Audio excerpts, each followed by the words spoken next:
Shalom Bapak Ibu dan saudara-saudara sekalian.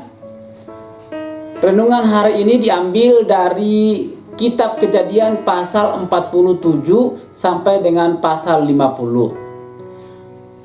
Dalam Kejadian pasal 50 ayat 15 dikatakan demikian: ketika saudara-saudara Yusuf melihat bahwa ayah mereka telah mati, berkatalah mereka, boleh jadi Yusuf akan mendendam kita dan membalaskan sepenuhnya kepada kita segala kejahatan yang telah kita lakukan kepadanya.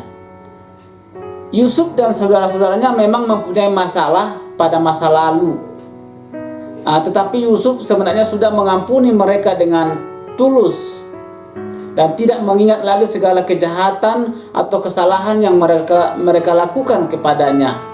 Seperti yang pernah dikatakan Yusuf di dalam Kejadian pasal 45 ayat yang 5. Di situ dikatakan demikian, tetapi sekarang janganlah bersusah hati dan janganlah menyesali diri karena kamu menjual aku ke sini. Sebab untuk memelihara kehidupanlah Allah menyuruh aku mendahului kamu. Sebenarnya penderitaan Yusuf itu terjadi karena dosa atau kesalahan saudara-saudaranya yang tidak memberi ampun kepadanya pada waktu itu. Namun kesalahan-kesalahan saudara-saudaranya atau dosa-dosa yang mereka perbuat kepada Yusuf tidak ada artinya dibanding dengan pemeliharaan Allah atas hidup Yusuf dan saudara-saudaranya atau kaumnya. Tetapi tidak demikian dengan saudara-saudaranya, Bapak Ibu dan saudara-saudara sekalian. Mereka masih was-was. Jangan-jangan Yusuf akan membalas kepada kita setelah kematian ayah kita. Itu yang ada di pikiran mereka. Yusuf sudah dibebaskan dari sakit hati, tetapi saudara-saudaranya masih diliputi oleh kekhawatiran. Pikiran mereka masih dibelenggu oleh praduga yang tidak jelas kebenarannya.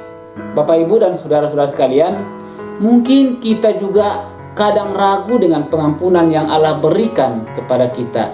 Seringkali dibayang-bayangi dengan kesalahan pada masa lalu, tetapi seharusnya kita tidak perlu meragukan pengampunan Allah. Sebab kita tahu bahwa siapa Allah yang kita sembah.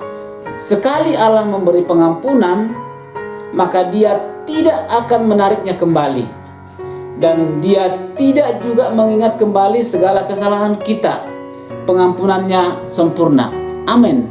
Puji Tuhan, itu luar biasa. Hidup di dalam pengampunan Allah itu begitu indah, Bapak Ibu dan saudara-saudara sekalian. Masa lalu tidaklah menjadi hantu yang menakut-nakuti kita lagi. Dan damai sejahtera Allah melingkupi kehidupan kita selama-lamanya. Apa yang harus kita renungkan hari ini, Bapak Ibu yang dikasihi oleh Tuhan? Mari hidup di dalam kebebasan dan pengampunan yang Allah berikan kepada kita.